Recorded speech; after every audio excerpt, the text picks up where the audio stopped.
All right, everybody, welcome back to another episode of The Atlanta Real Estate Investor. I am one of your co-hosts, Spencer Sutton, and I'm joined, as always, by Matthew Whitaker. So here he is, and we are excited to have a special guest, somebody that we've known a while, Greg Kurzner. So, Greg, man, thanks so much for joining us today.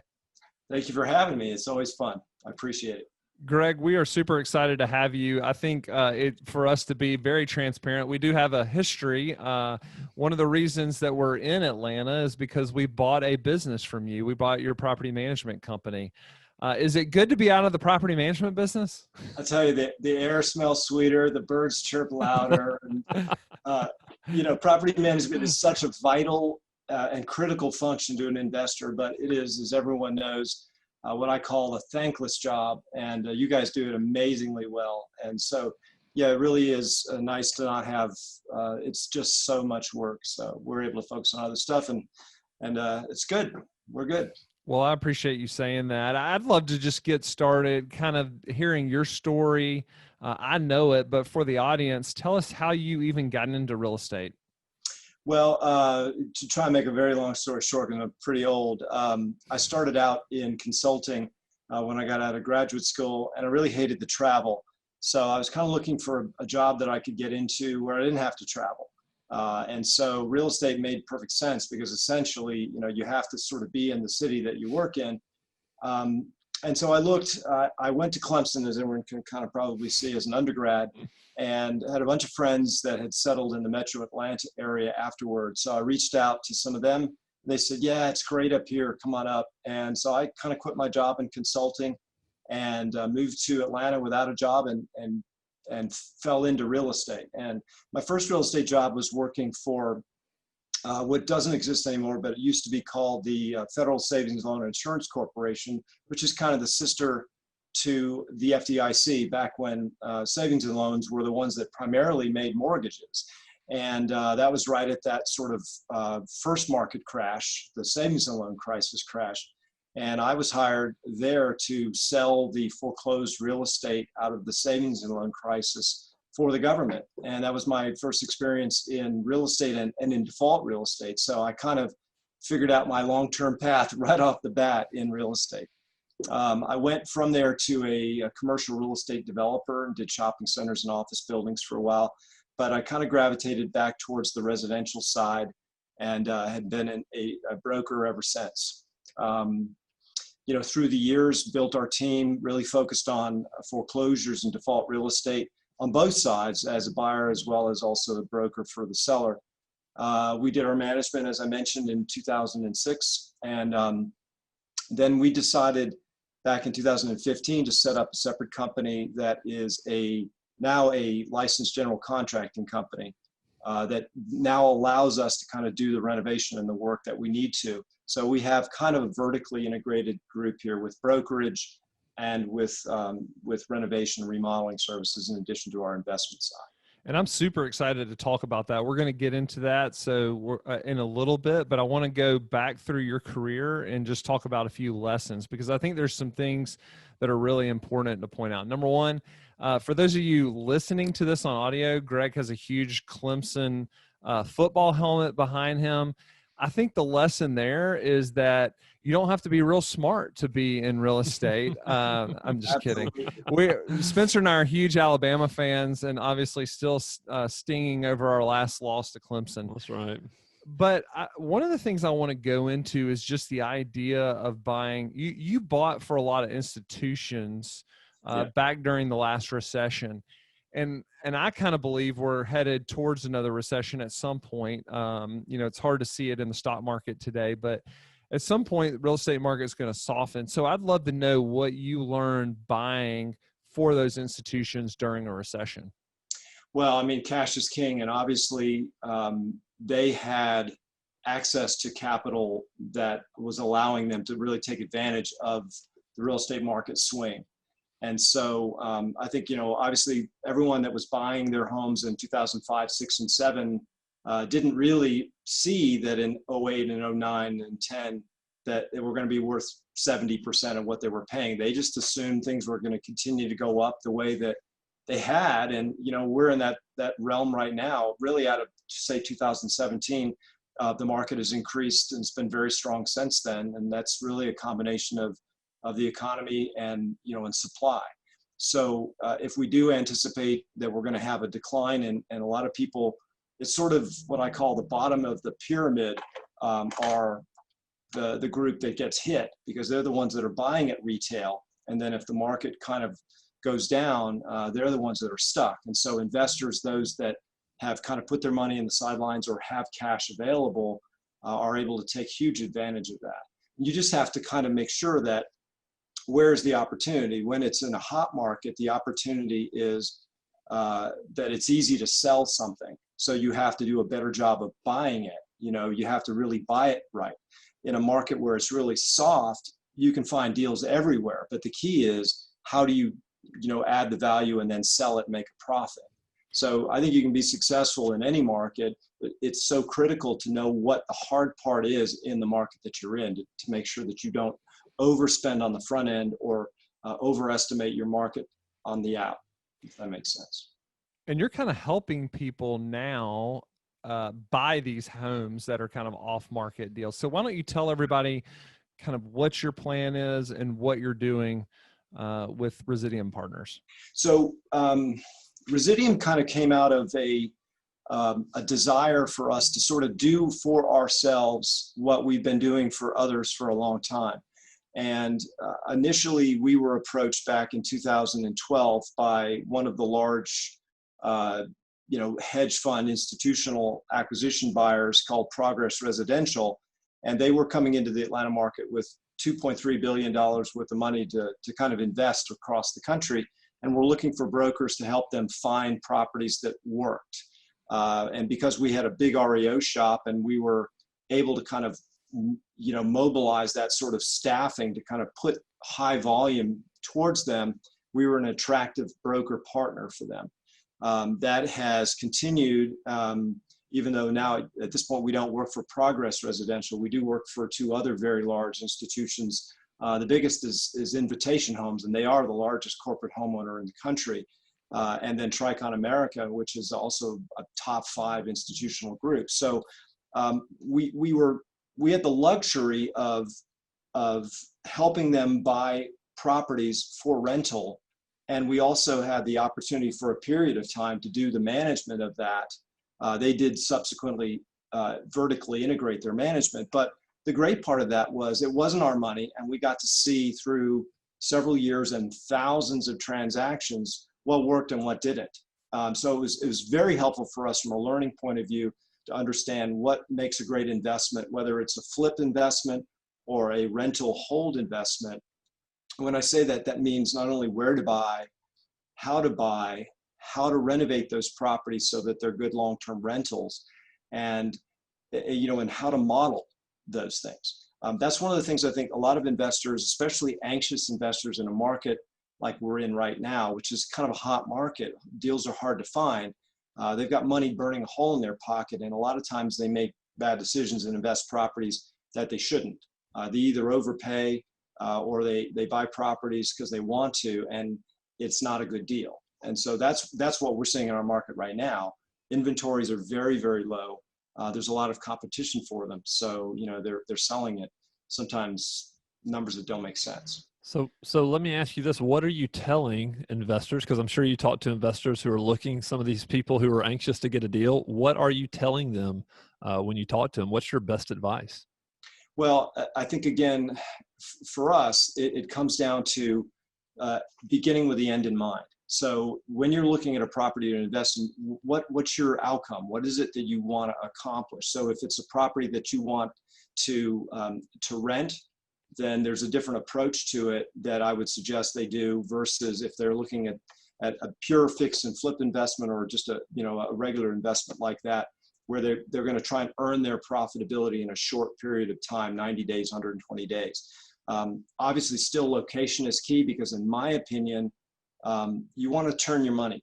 So, I'm more focused on what the house will sell for and making sure I have a really legitimate, solid after repair value that isn't going to sit on the market for several months.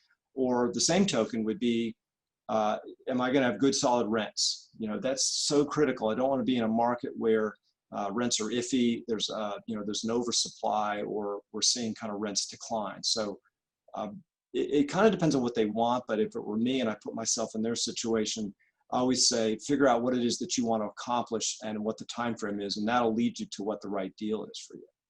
So do investors come to you and you help them work this out? Because I know one of the strategies that you're implementing is called essentially a reverse wholesale, right, which you're going out and finding property just like you did for the institutions for these investors. right. Are people calling you and basically telling you their goals and you're kind of helping them with that? Or do they need to have their goals in mind and have the strategy in their buy box before they call you?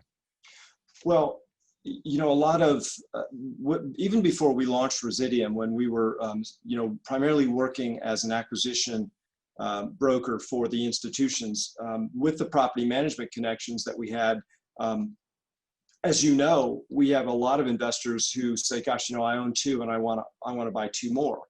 And we were really almost kind of like, we don't really have time for 2. We're selling 40, 50 a month to these institutions. So, we kind of have to put the time and energy to please them. And we would give it a little bit of lip service, but we wouldn't really, if something dropped in our lap we thought was a good deal, we would say, hey, what about this?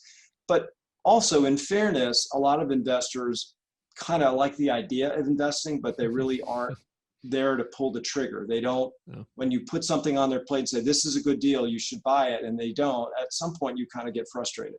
So I think there's a little bit of a fairness that investors now that we are, are focused on this, and we are looking to accomplish, I'm sorry, my phone's going crazy, so forgive me.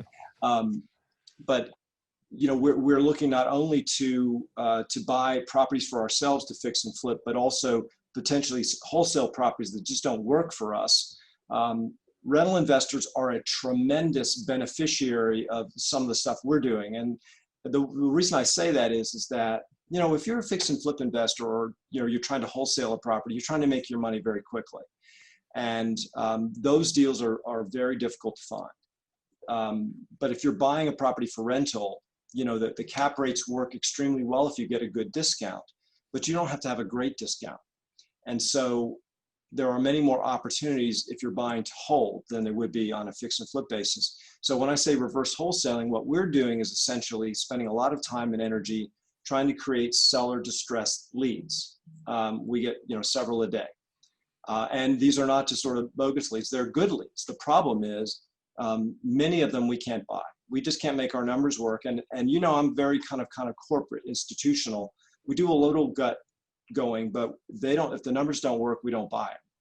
And so there are many opportunities that we feel like we just waste because the numbers don't work, but they could work for others. So for us to have if you will, a cache of ready, willing, and able buyers, most of them sort of being buy and hold buyers, we would rather work with them and understand what their buy boxes are, and then kind of go out and market or use our marketing efforts to target homes that are going to fit for them.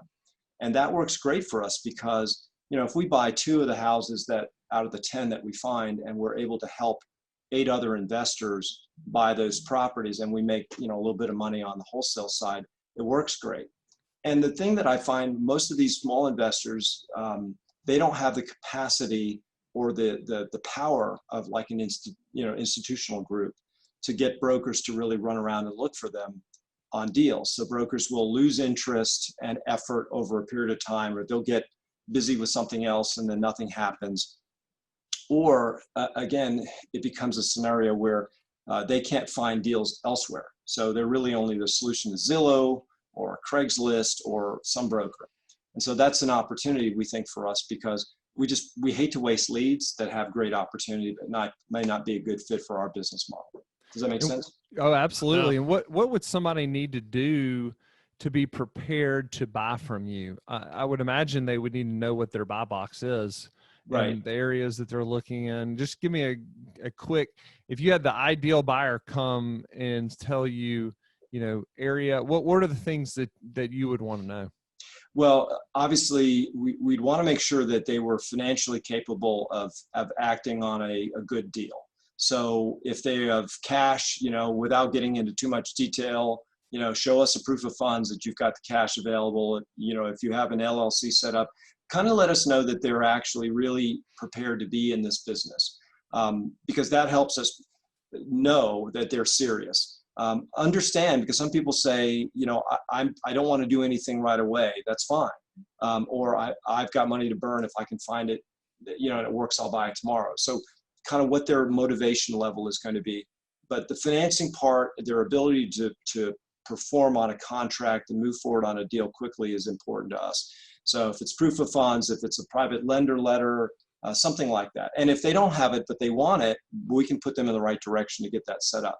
Because if we're going to essentially talk to a distressed seller and say, this doesn't work well for us, but we've got somebody that will buy it from us, and we'll offer you X, most of these folks are going to take that.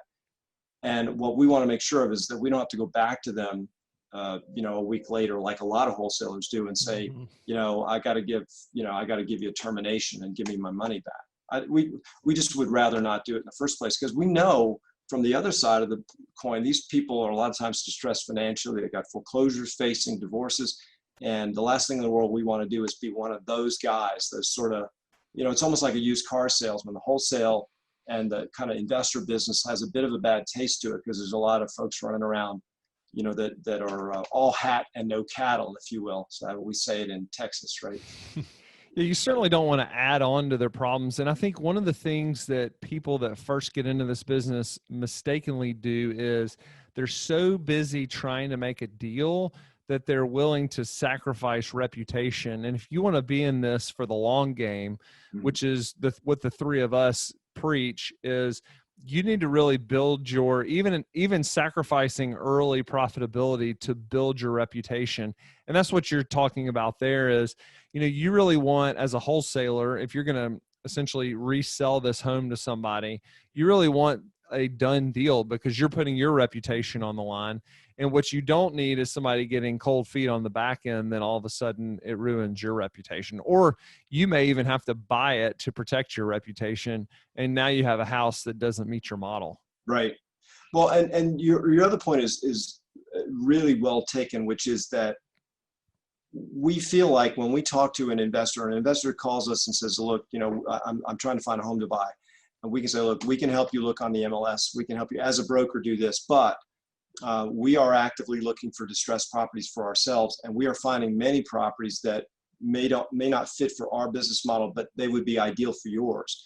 And the difference here is that most wholesalers, my opinion of them is, we get hundreds of wholesale deals pushed to us a month, and we bought one. And that one ended up probably, of the number that we've done, one of the least or the worst performing deals. But we felt like we got to do one just to kind of sort of feel like it. And there are some of them out there here and there, but wholesalers by and large are, they're spinners of the truth, as I would say.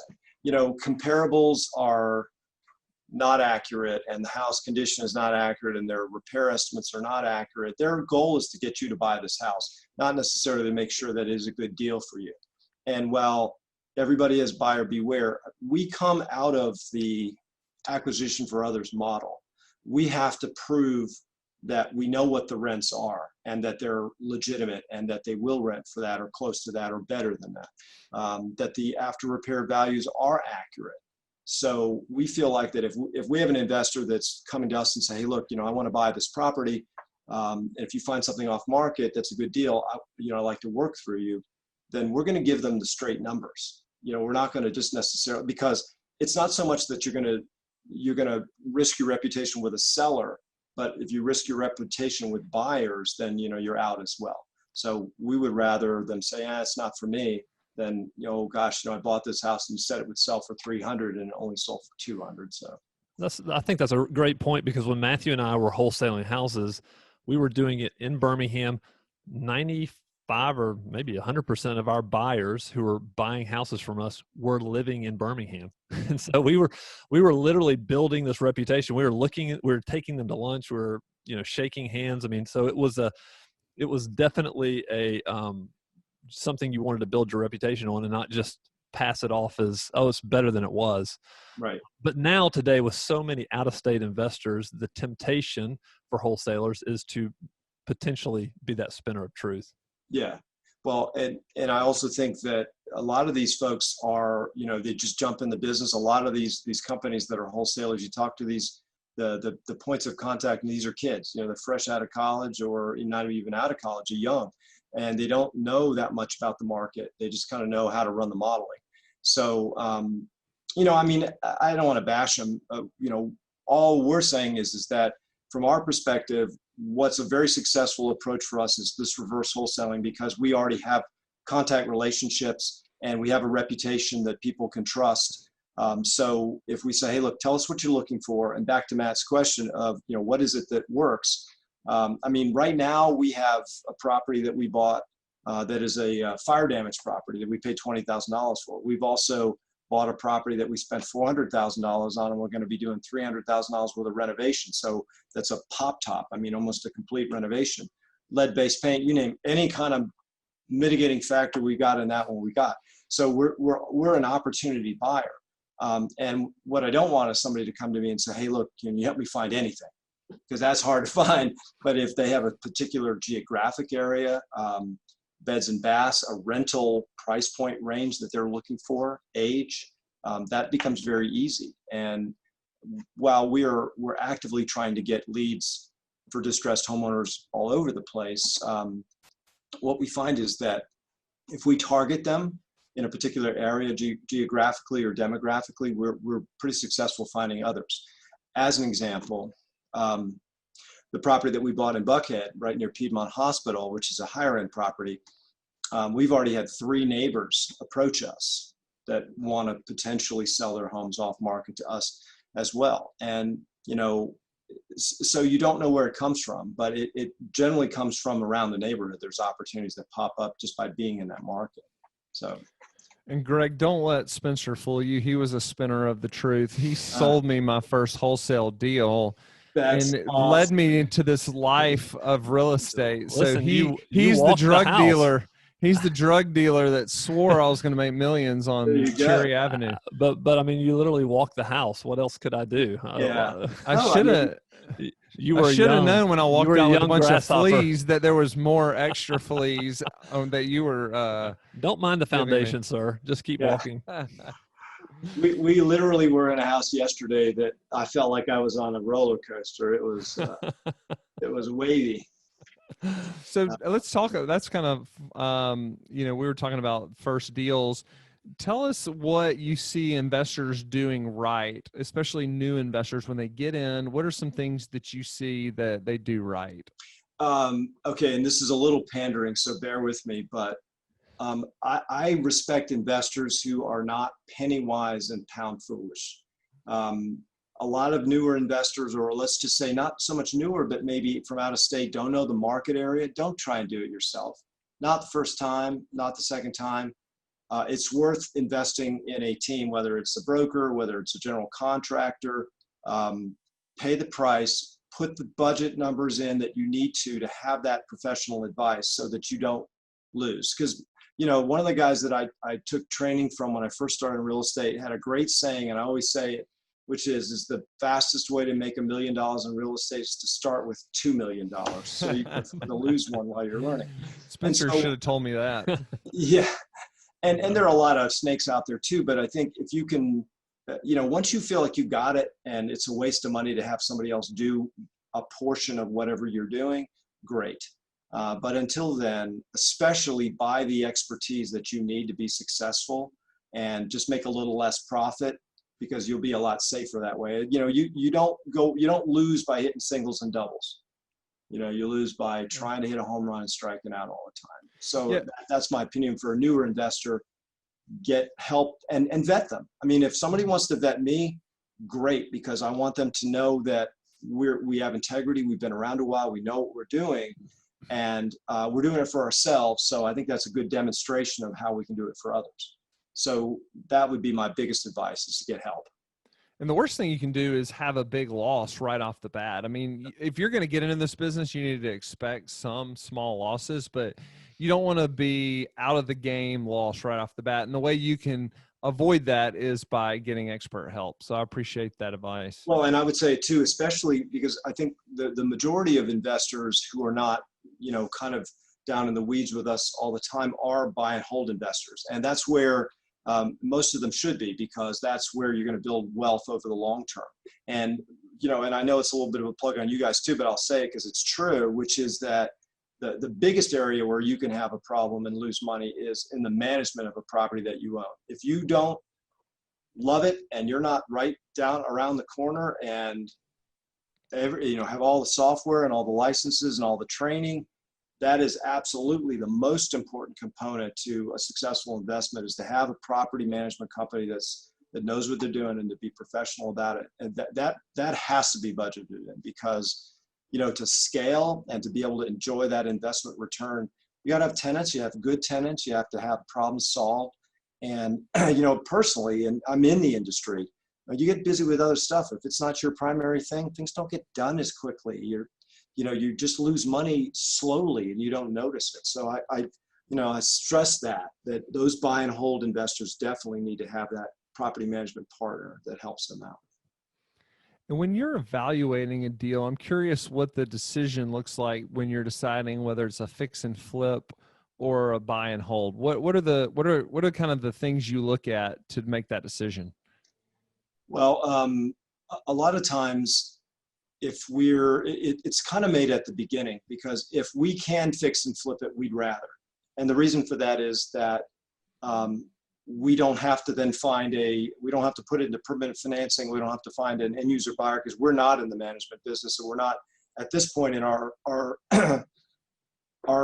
development wanting to build a larger portfolio. We don't have a fund behind us as kind of a buy and hold fund behind us. So our primary focus is always going to be fix and flip. Now that could change as we kind of move out of phase one and we look to leverage additional partners or money. We may end up sending a small, set up a small fund to take properties that aren't good retail flips and put them into a rental portfolio. But what we're happier to do now is to focus on fixing and flipping, and that flip then goes to either maybe eventually a portfolio that we have, but until then to another investor, if it's not going to go to an owner user. Typically, the only difference between selling to an investor versus selling to an owner occupant is money and time. And so if most properties that are going to be in the 400 to 500, above that price point aren't good in rental investments, because they don't return the cap rates that are necessary. So some of it is strictly driven by the value. A lot of what we've bought, kind of wheelhouse, has been buy it for about 185, put about 50 in it and sell it for about 350. And those are rough numbers. The problem with 350 is not a lot of investors want to buy that in that price point. So, but like the deal we've bought, the fire damaged house, we bought it for 20. We're going to put about 93,000 into it, and it should retail in the 160 to 170 price point. So that would be a great rental investment. And that may be what we'll look to do, which is even before we've finished it, we might push it out to investors and say, this is a bird in the hand. If you can give us this price, we'll sell it to you now. And now what's the benefit of that? Because maybe if we stick it on the market, we sell it for 5 or 10 grand more. Well, there's risk. We have a property on the market now that's been on the market for coming up 60 days that we thought we would sell for 350. We're now down at 309, getting ready to go to 299. So every once in a while, things just don't work right. And to have an exit for that's a bird in the hand, is where we would really love to be. Because for us, it's about velocity. A lot of wholesalers, a lot of fix and flippers, it's not about maximizing the return, it's about turning the money. So if you could come to me and say, look, I'll buy everything that fits my buy box the moment it's ready to buy, we take that all day long. We'd take the haircut on the sale, because it's a certain sale. It cuts 30 to 45 days off the market and the interest carry on our money. So there are great opportunities to do that and partner with investors who are buying to hold.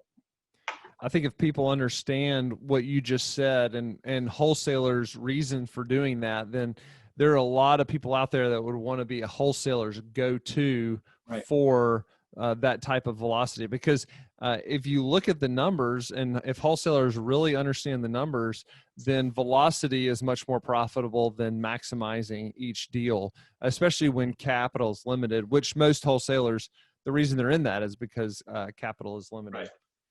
I'd be curious about some areas that you're buying in, or some areas that you're excited about in and around the metro area. You know, we've purposely in this first phase really, I mean, we've seen lots and lots of properties sold all around, whether it's in town or it's out in the suburbs, or even in what I would call the exurbs, the kind of outer circle.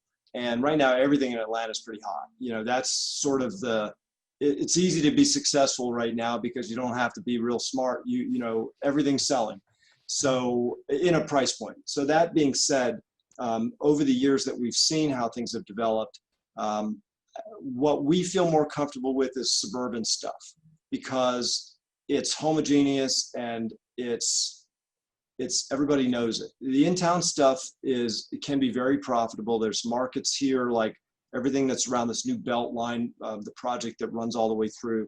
And so we do have some in-town deals that are working, but we would be happier with, you know, first-time home buyer and suburban type properties that work well, because there's multiple exits. Those are the properties, you know, from your portfolio here in Atlanta, that rent well and consistently continue to increase in value.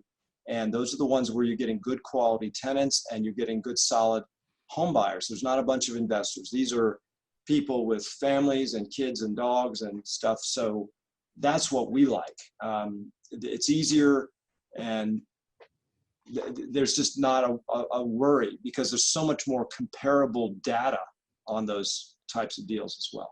Yeah, I always think of, especially rental homes, you don't want to be different. You want to be kind of the same as the market, because you want to appeal to the broadest audience. Yeah. A lot of people are very focused on being different. Maybe personally, maybe your personal residence is very different and you enjoy that, but you don't want to translate that into your investment career where you're buying the different house all the time, because it's only going to appeal to certain people. And so when you're doing this, and especially when you're doing it at scale, you're wanting to get kind of that, what you said, homogeneous house that is just like every other house in the neighborhood, that you know what it's going to rent for, you know what you're going to need to do when you turn it. And you know the type of people that are going to rent these homes and what they're going to rent them for. Yeah. You know, and I think even further, some of it's not, it doesn't, you know, I can't take credit for it, because having worked for so many years with these institutions that have bought properties and seen where they've bought and then where they've stopped buying and how they've kind of eliminated what they've essentially tried to do is to eliminate what I would call any kind of location-based negatives. So properties that have deep slopes down, properties that have high driveways up, properties that back up to retention ponds, to the interstate, to railroad tracks. Yeah, those kinds of things. Eliminate that. Properties on septic. Now, again, we'll buy properties on septic, but it depends on, you know, how much risk you want to take, because the more homogeneous you are, the more vanilla you are, the easier it is and the more consistent it's going to sell or rent. So you might say, well, gosh, you know, but if you do that, it's harder to find deals. You're right. But you're going to have a much better outcome exit-wise as well. So, you know, a lot of times I also say you don't make money when you sell real estate, you make money when you buy it. But also making money when you buy it is about buying a good investment that's going to continue to appreciate. And you put a location negative on it, sometimes it doesn't. So that's important to know. There's a reason why the largest home builders in the nation have just certain they have certain layouts that they do all the time, because they sell. It's because that's what people want. And so those are the types of houses you really need to look for. We used to call them white elephants, Matthew, those location deficiencies. Yeah. Right. And well, I think, go ahead. You go, finish that. I was going to say, I think again too, it even comes down to preference, because I know lots of people who disagree with me in a lot of ways about where to buy, what types to buy, that, they're happy with 3-bedroom, 1 bath. They're happy with, areas that are pretty saturated, or that have lots of, that have poor schools and other kinds of stuff like that. And they're able to be successful. So this is just my opinion. But what I like at my age and with my gray hair is less stress. And the elimination of stress comes from eliminating things that can be gotchas. And if you can do as many as you want to by doing that, great. If you have to then start to make an exception to scale or to add more properties because of the market or whatever, then be very cautious and judicious about what you're willing to give up. Whether maybe it's a school score, maybe it's that the grade of the property isn't right, or the configuration's not right, or maybe it's, it's got stucco and you don't like that or whatever. But I think that's a really important thing to think about, is finding something that everybody else is going to like. I think that's a perfect place to leave it, Greg. This has been very awesome. It was good to catch up with you. Yeah. And thanks so much for taking the time with us. You're very welcome. I always love to talk. So, you can hire me anytime to come on board and fill you in on my opinion. Because nobody else wants to. Wait, did we tell you we were going to pay you for this? No, I meant. Oh, gosh. No, I don't work. I did. I know John anyways. No. In tequila. It's great to see you guys. I appreciate the opportunity. Thanks, Greg. All right, everybody. If you haven't subscribed, go ahead and do that. And Greg, where can people get in touch with you if they're interested in learning more about what you're doing, this reverse wholesaling? They'd love to get in touch with you. Perfect. Our fix and flip fund is called Residium, and they can reach us at info@residium.com. Residium is spelled RESIDEUM. So it's reside, if you will.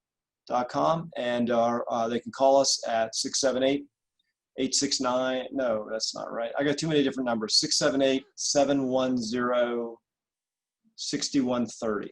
Does that sound right? I think that's right. But just email. We'll give it a shot. Okay, yeah. Email Greg. All right. Thanks everybody for listening, and stay tuned. We'll be back with another episode.